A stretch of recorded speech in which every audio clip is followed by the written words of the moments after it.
Drake, we've talked a ton about BYU and Utah. There has been clamoring for the Holy War to maybe move dates, but you don't think that's a great idea. Don't move the Holy War.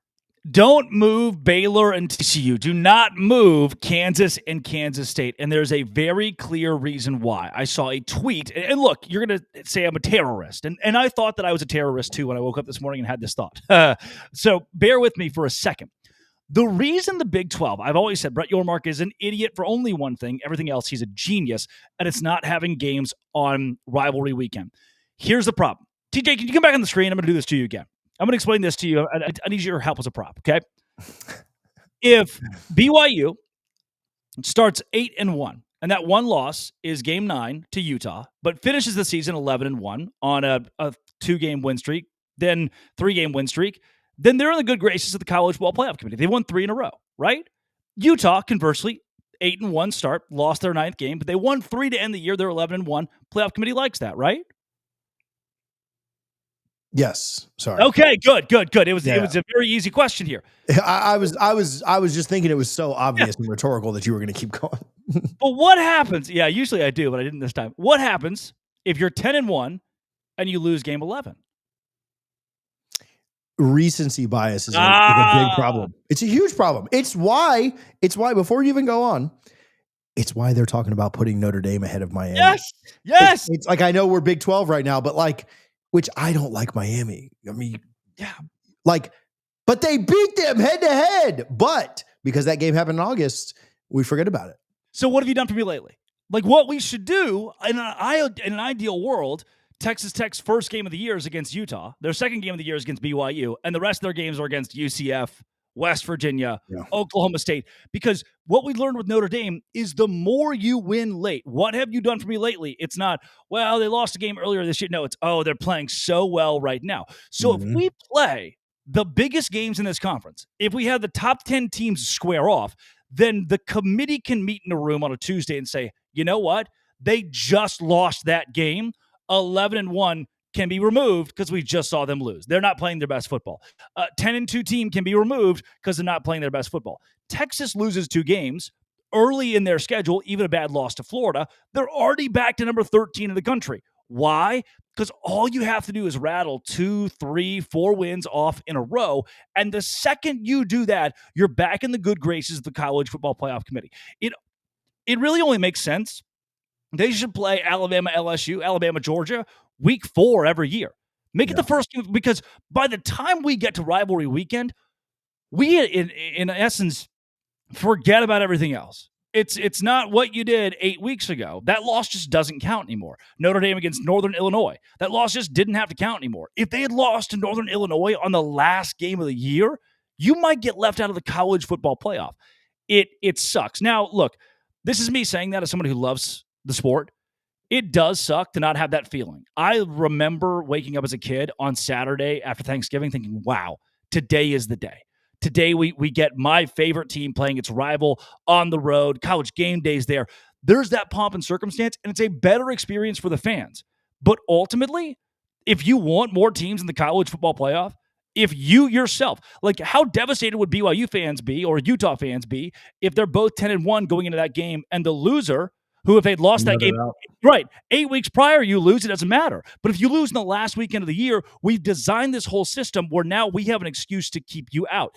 It really, if you boil it down that way, it's only common sense that you wouldn't have a rivalry week if you're the Big 12, because if you do, you're giving yourself an open opportunity to lose more games that are high profile. Eliminate half your teams. Yes. I mean, and look at the teams. Now, some of them are out of conference, but like, look at the games that do happen. LSU, you mentioned LSU, Arkansas, right? Yeah. LSU's up and humming. That's not one. Auburn, Alabama. That's not one that is going to eliminate somebody. It's a free win. It is. You know? I'll get right back to the video, but first, let me remind you about our friends over at Sleeper. Make sure that you are using the Sleeper app this college football season, whether you're playing in your eliminator leagues, whether you're playing fantasy football, or whether you're playing the more or less game to make some money with us. You can still deposit on Sleeper and get a 100% match up to $100 by using our code CFA. If you just want to click the link in the description, that'll autofill the code for you. It'll download the app and autofill the code. You don't have to do any work. Put your info in, play the more or less game with us, go get the free plays and make some money with us. Make sure that you read their terms and conditions because terms of use do apply. Appreciate Sleeper for their support here on College Football Addiction. I mean, look outside of it. Georgia Tech. I know that's not even in conference, but that's a rival that Georgia Tech gets one-sided. Great. Now, Florida State's a little bit of an exception, and South Carolina, Clemson for a long time. Different teams have dominated both sides of that. But you look at the rivalries that are happening. Now, Michigan, Ohio State, I'll give them credit. That is one that continues to be a big deal. But we've also seen that be one that doesn't matter, where both teams can win or lose that game and still go on and go to the playoff. We've seen that multiple times. And again, that it probably has a lot to do with brand bias. But you're so right. Quality losses, which Utah losing to BYU is a quality loss. Whoever loses this game this weekend between Texas Tech and BYU is a quality loss, no matter what the committee says or thinks or does with their rankings the next week. Quality losses don't matter as much. One, if you're not in the SEC or Big Ten somewhat. And they certainly don't matter after like November 15th. There's no such thing as a quality loss the weekend of Thanksgiving. Because we are too, and I understand recency bias. I tell you a joke right now, you laugh, man, that's the best joke you've ever told. It's probably not. Mm-hmm. It's probably not. You go see a movie, you really like it. Oh, that's the best movie I've ever seen. It's probably not. It's probably not. And then you get 2 months away from it and you say, oh, that movie was good, but not great. That joke was good, but not as good as I thought. You take a drink of something. Oh, this is the best Coke I've ever had. It's the best drink I've ever had. Whatever.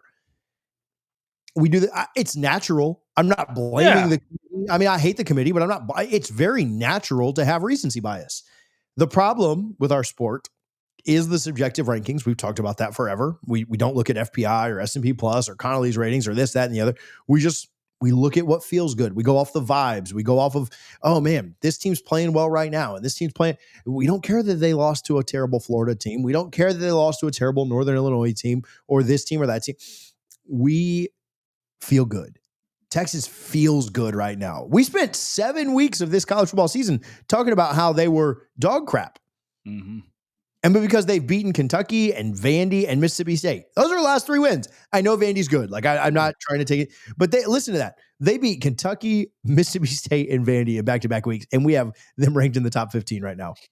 You think about that? Like, recency bias does mean a lot. Now, I think they lose to Georgia. I think they probably lose to A&M too. So we will get rid of the Texas problem, but the Big 12 doesn't get that same benefit of the doubt. No, they don't. And really the ACC doesn't either. There's something to be said about a game like South Carolina and Clemson, the amount of times it's put South Carolina out of the national conversation. If you play that game 3, like SMU TCU does every year, by the time we got to the end of the year last year, most people couldn't tell you that SMU beat TCU. At the end of the year this year, most people can't tell you that SMU lost to TCU because it's such this afterthought and foreign thing that happened so long ago. Remember that one time we thought Notre Dame was terrible? We were week 3 where they were the worst team in the world? Yeah. We're now 8 weeks removed from that. And everybody thinks Notre Dame is the bee's knees. And those 2 losses don't count. They just genuinely don't count at all. That's where rivalry weekend could hurt a conference like the Big 12 that needs to, okay, this year, and I get you lose a little bit of the luster for it. Way better for BYU that they're playing a UCF during their last game. Way better for a Utah that they would play a West Virginia. Way better for a Texas Tech that they could play an Oklahoma State. That only helps you win more games late in the season to go to the college football playoff. I've gone on your show 2 or 3 times and said that Brett Yormark is a coward for not having a rivalry weekend. But I was in the shower today and something clicked, and I was like, shoot. It would ruin the Big 12. We would lose college football playoff teams if the best teams were all squaring off that last weekend. This is probably what's best until we get the same respect that the SEC gets. It is frustrating, and we talked about this game from the BYU perspective and the Texas Tech perspective.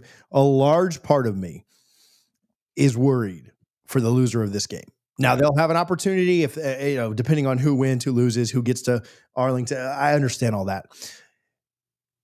When 2 SEC teams play and they're both in the same situation, there's one combined loss maybe between them. It's not a college football playoff eliminator. Yeah. It's just not. And I worry a little bit. Now, if it's BYU, of course, they're not eliminated. If it's Texas Tech, there's a little bit of concern, I'm sure, because they need to do some work to get back into it. But, man, there is some worry with the way that this all shakes out and the way that we are going to penalize. I can tell. I know what the committee is going to do. We've got an undefeated BYU team, and they're not getting respect.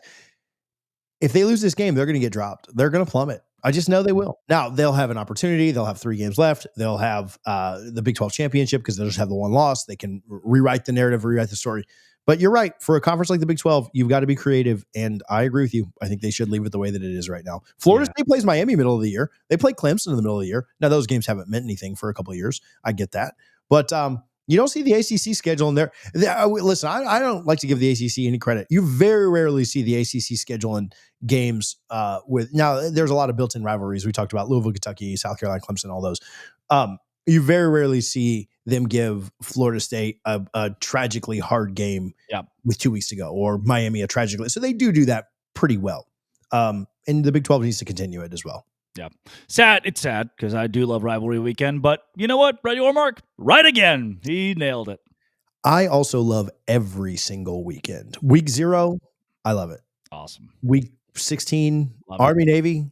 I wish they'd put playoff games on that so that we weren't having it past, MLK Day, but I love every weekend. So I will say that. I love all of them. They're like my children. Drake, where can people follow you? Where can they find your work? At Locked On Big 12. I've been locked out of my Twitter account for some reason. The at Drake C. Toll one, there were bad tweets anyway. So maybe I'll recover the Drake C. Toll one. But right now, Locked On Big 12, wherever you find your podcasts as well. Maybe that kid that dressed up as you for Halloween stole your Twitter account. Did you think about, have you reported that to the authorities? Honestly, the kid can have it. Whatever. Drake C. Toll brought to you by a 12-year-old. Yeah. Appreciate you, buddy. Love it, TJ.